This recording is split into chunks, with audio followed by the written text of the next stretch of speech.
Design atau Computer Aided Manufacture yang disingkat menjadi CAD atau CAM merupakan suatu desain yang dibantu oleh komputer dan pembuatnya menggunakan komputer sehingga tidak terlalu mengandalkan keahlian teknisi. Sistem CAD atau CAM merevolusi proses desain dan produk restorasi, model, dan lain-lain seperti pembuatan inlay, crown, PTC, veneer, basis gigi tiruan, dan lain-lain. Masih fungsi dari CAD atau CAM itu, fungsi dari CAD dan CAM sendiri adalah untuk meningkatkan desain dan pembuatan restorasi gigi. Hal ini dapat digunakan dalam desain dan konstruksi veneer, penyangga implan, mahkota, inlay, onlay, gigi tiruan cakak sebagian, dan rekonstruksi mulut penuh. Selain itu, kita juga bisa menggunakan CAD atau CAM ini di dunia ortodontik. Selanjutnya, kita akan membahas tentang komponen dasar fungsional dari CAD/CAM. Yang pertama, terdapat data capture atau disebut juga scanner. Data capture ini digunakan untuk mendapatkan informasi secara lisan.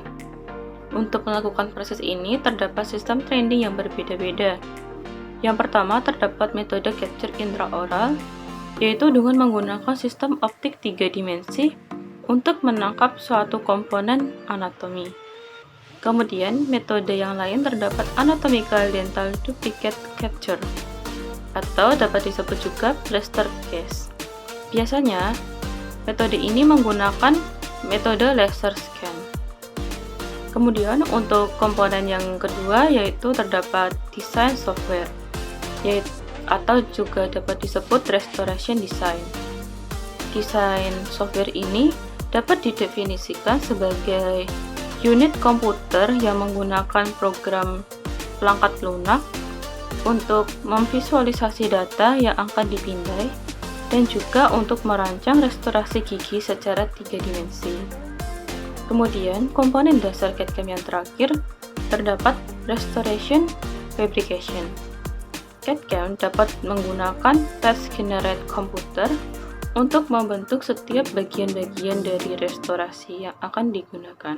Selanjutnya yaitu alur CAD atau CAM. Pertama yaitu dental scanning, yaitu pemindaian rongga mulut pasien untuk mendapat bentuk asli dari model yang akan dilakukan pembuatan restorasi. Pastikan men-scan gigi antagonisnya juga agar dapat okusi dengan baik. Selanjutnya, tahap yang kedua yaitu desain software, yaitu data dipindai rongga mulut, kemudian dimasukkan dan dibuat desain menggunakan komputer. Perhatikan desain untuk titik kotak dengan gigi sebelahnya, jangan sampai menempel.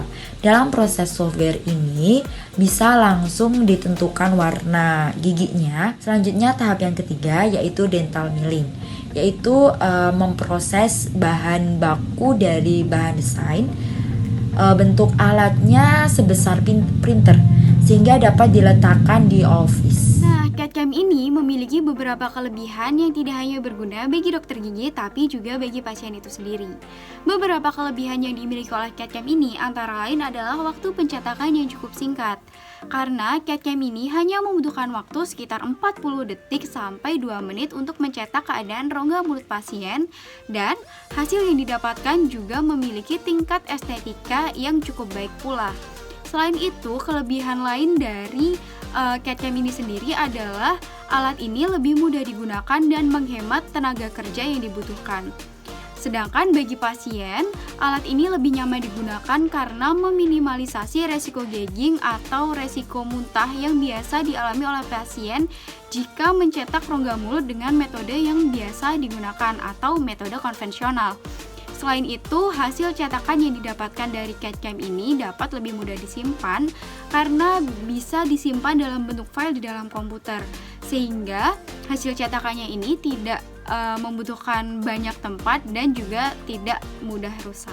Selanjutnya adalah kelemahan atau kekurangan dari CAD/CAM di kedokteran gigi.